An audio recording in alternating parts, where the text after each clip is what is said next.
ஒரு தனி மனிதன், குடும்பம், சமுதாயம் இந்த மூன்று விஷயத்தையும் இணைக்கக்கூடியது அரசு. அப்படிப்பட்ட அரசு பற்றியும் அரசியல் நகர்வுகள் பற்றியும் தெரிந்து கொள்வதற்கு நம்ம சேனல் நியூஸ் போக்கஸ் தமிழை சப்ஸ்கிரைப் பண்ணி இணைஞ்சிருங்க.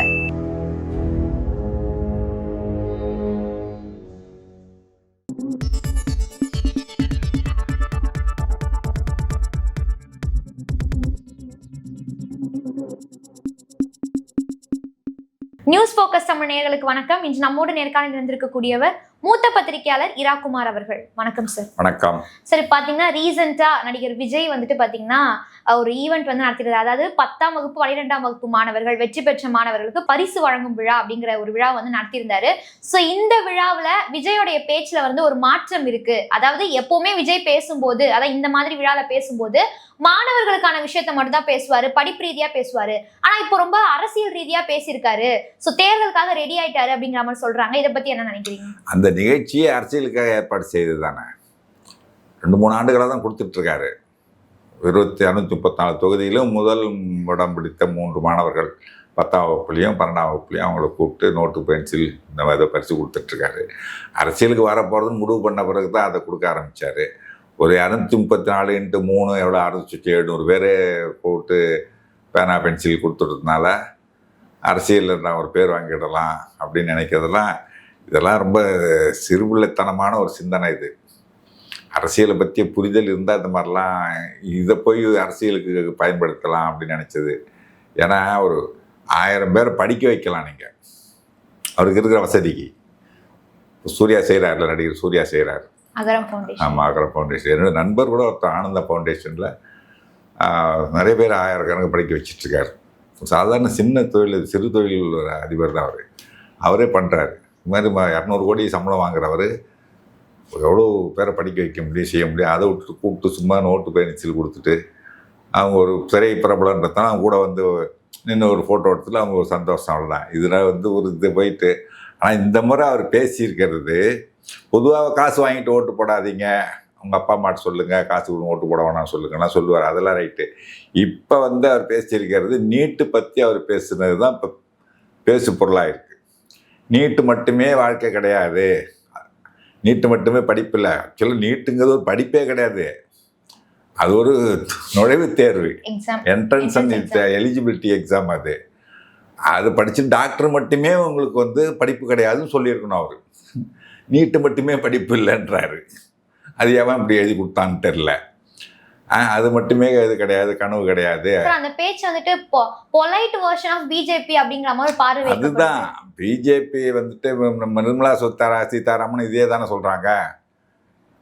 என்ன நீட் மட்டும்தானா, மற்றது படிக்கக்கூடாதா, ஏன் டாக்டருக்கு தான் படிக்கணுமா, வேறு படிக்கக்கூடாதா அப்படின்னு. எங்கள் வீட்டு குழந்தைகள் என்ன கனவாக காணணும், அவங்க என்னவாக விரும்பணுங்கிறத நீங்கள் யார் டிசைட் பண்ணுறதுக்கு? அதுதான் அங்கே கேட்குறது. நீட் மட்டுமே, டாக்டர் மட்டுமே படிப்பு கிடையாது, வேறு நிறைய சாதிக்கிறதுக்கு இருக்குது. அதெல்லாம் நான் இல்லைன்னு சொல்லலை, அது வேறு விஷயம். ஆனால் எங்கள் வீட்டு குழந்தை என்ன படிக்கணும்னு ஆசைப்படுது, அதுக்கு தகுதி இருக்கா? தகுதி மீறி ஆசைப்பட்டால் தப்பு. தகுதி இருக்குது.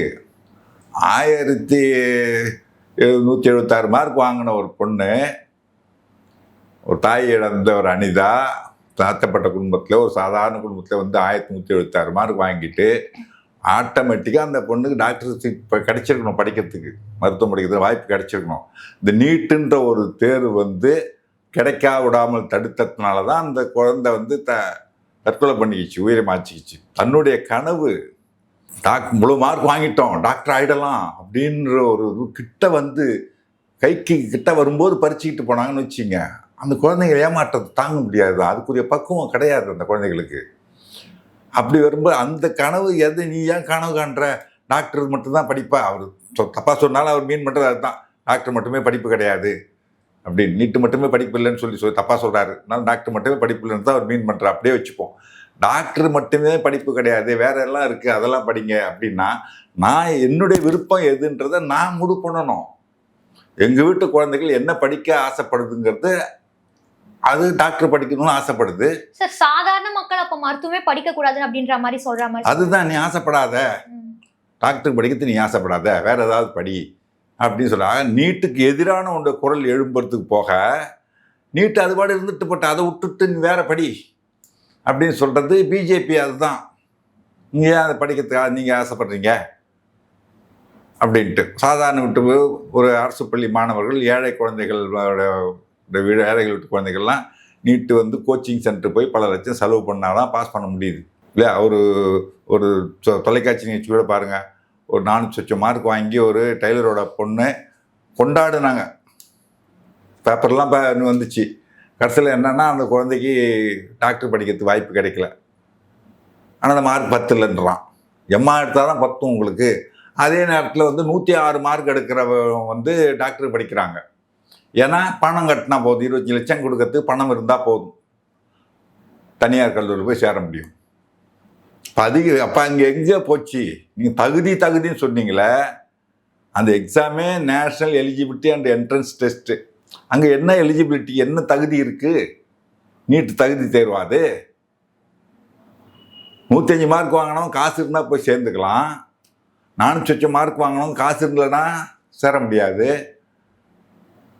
அரசு கல்லூரியில் கிடைக்காது, தனியார் கல்லூரியில் காசு இருந்தால் தான் இங்கே சேர முடியும்னா அது என்ன தகுதி? அது இப்போ பணம் தான் தகுதி.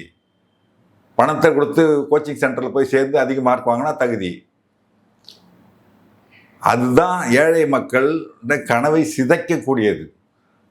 ஒரு காலத்தில் பார்த்தீங்கன்னா சான்ஸ்கிரிட் படித்தா இருந்தால் டாக்டர் ஆக முடியும். டாக்டர் சேர்றதுக்கு சான்ஸ்கிரிட் தெரிஞ்சவங்களுக்கு தான், சான்ஸ்கிரிட் படித்தவங்க தான் டாக்டருக்கு அப்ளிகேஷனே போட முடியும். அப்படி ஒரு காலம் இருந்துச்சு. ஏன்டா சான்ஸ்கிரிட்டுக்கும் டாக்டருக்கு என்ன சம்மந்தம் இருக்குது? இல்லையே. சான்ஸ்கிரிட்டில் இருக்கிற ஸ்லோகங்கள் படித்தா டாக்டர் ஆகிறான்? இல்லை, ஆங்கிலத்தில் தானே படித்து டாக்டர் ஆக போகிறான். அது வந்து அப்படி இருந்த காலம். அதை ஒழிச்சாங்க ஒரு வழியாக. நீதி கட்சி ஆட்சியில் தான் அதை ஒழிச்சாங்க, கிடையாதுன்ட்டு ஒழிச்சு ஒரு மாதிரி நம்ம பசங்க படித்து வந்துட்டு இருக்க நேரத்தில் நீட்டு, இன்னும் சொல்லப்போனால் எம்ஜிஆர் வந்து ஒரு நுழைவுத்தேர்வு கொண்டு வந்தார். டாக்டர் இன்ஜினியரிங் படிக்கிறதுல நுழைவுத்தேர்வு கொண்டு வந்தார். அது என்ன ஆச்சு? அதுவும் நுழைவுத்தேர்வு இந்த நீட்டு மாதிரி கிட்டத்தட்ட ஆரம்ப காலம் அப்படியே இருந்துச்சு. போக போக என்ன ஆச்சு, அங்கங்கே கோச்சிங் சென்டர் உருவாயிடுச்சு. அதுக்கு 1 லட்சம் 2 லட்சம் வாங்கிட்டு கோச்சிங் சென்டரில் சேர்ந்து படிக்கிறவங்க தான் நுழைவுத்தேர்வில் பாஸ் பண்ண முடிஞ்சுது. ஆனால் அதில் ஒரு இது இருந்தது, அதில் கூட ஒரு ஓரளவுக்கு நியாயம் இருந்தது. என்னென்னா 50% +2 மார்க்கு, ஒரு 50% இந்த நுழைவுத்தேர்வு மதிப்பு, அதை வச்சு பண்ணாங்க, கட் ஆஃப் முடிவு பண்ணாங்க. நீட்டில் நீ 1200க்கு 1198 இருந்தாலும் கவலை கிடையாது. நீட்டு பாஸ் பண்ணால் மட்டும்தான். அந்த +2 மார்க்கத்துக்கு குப்பையில் போடு. நீ நீட்டில் மார்க் வாங்கினா உண்டு, இல்லைனா இல்லை அப்படின்ற ஒரு பெரிய ஒரு கொடுமையான ஒரு நுழைவுத் தேர்வு அது. அந்த திணிச்சு ஏழைகள் அரசு பள்ளி மாணவர்களுடைய கனவை சிதைச்சி அவங்களாம் மருத்துவம் படிக்க முடியாமல் தடுத்து இந்த சான்ஸ்கிரிட் இதோட அதையே கொண்டாந்துருக்கலாம்.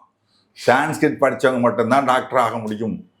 அந்த இடையாவது படிச்சுட்டு போயிருப்பான பசங்க 1ஆம் கிளாஸ்லேருந்து. அந்த மாதிரி ஒரு இதை கொண்டு வந்து அவங்க கனவை சிதைச்சது.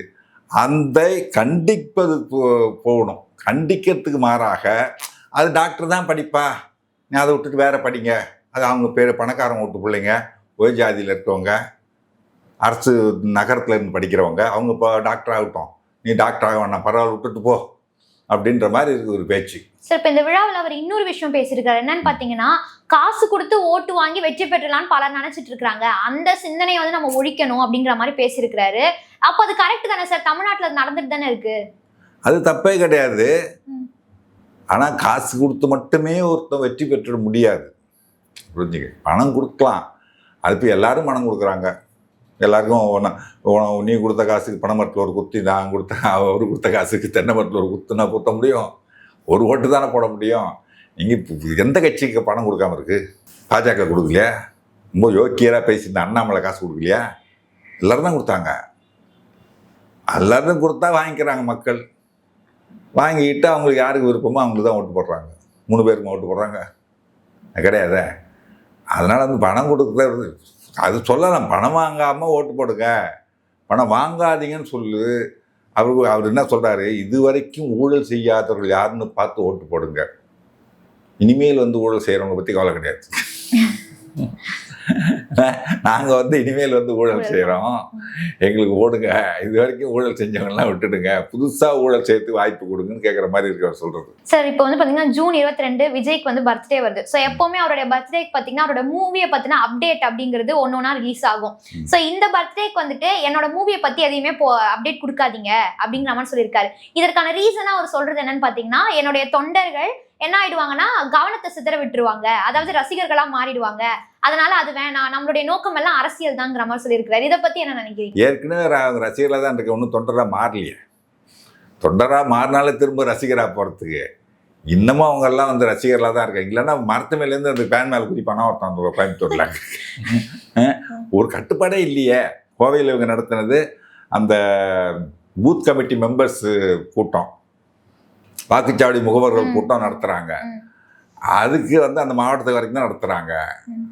ஒரு 8000 பேர் அதிகபட்சம் சேர்ந்தா என்ன பண்ணுறான், கேட்டை உடைச்சிட்டு கல்லூரியில் ஒரு கல்லூரி வளாகத்தில் நடத்துகிறாங்க. அந்த கேட்டை உடைச்சிட்டு உள்ளே புந்துட்டான், அவன் பாடி இஷ்டத்துக்கு ரசிகர்லாம் உள்ளே வைட்டான்.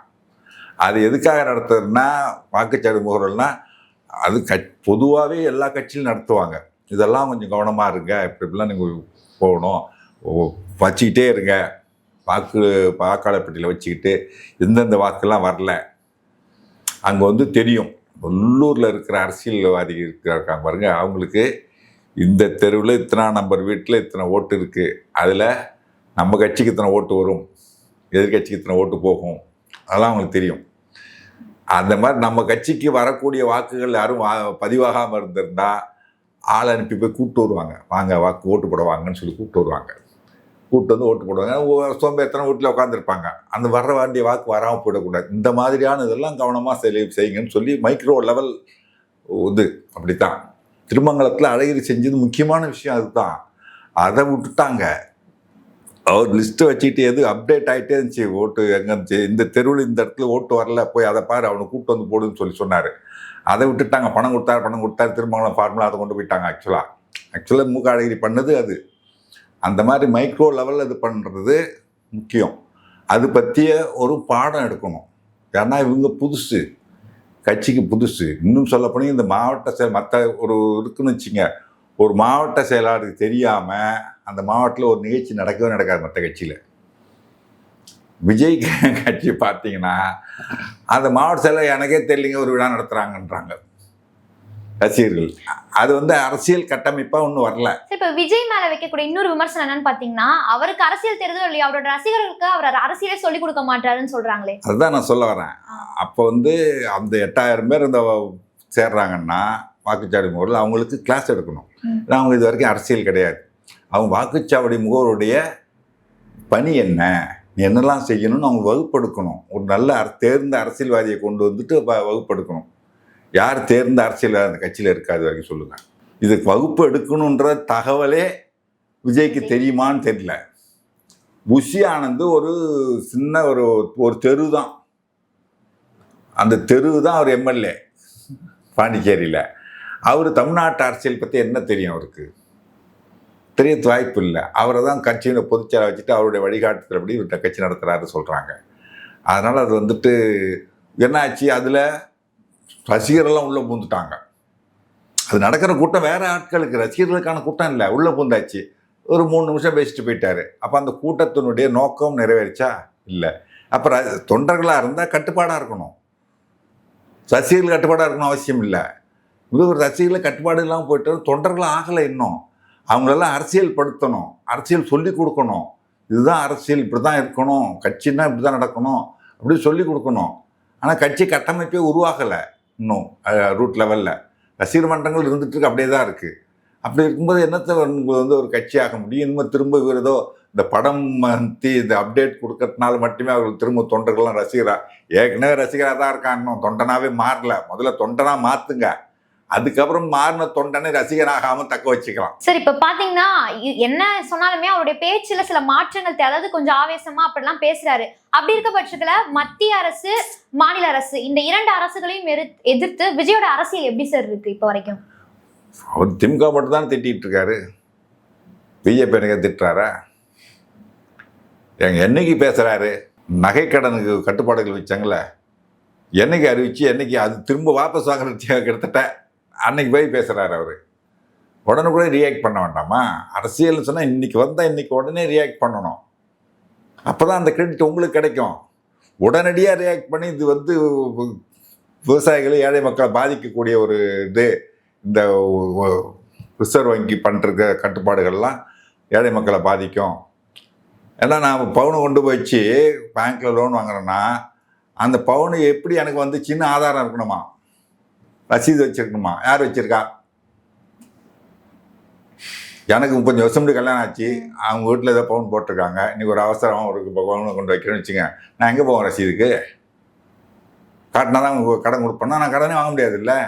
அப்போ நம்ம மார்வாடிட்டு தான் கொண்டு வைக்கணும், அதிக வட்டிக்கு 24% வட்டி இல்லையா? அது மாதிரி வைக்கும்போது அது வந்து பாதிக்குதுன்னு உடனே திமுக ரியாக்ட் பண்ணிச்சு. முதலமைச்சர் உடனே கடிதம் எழுதினார்.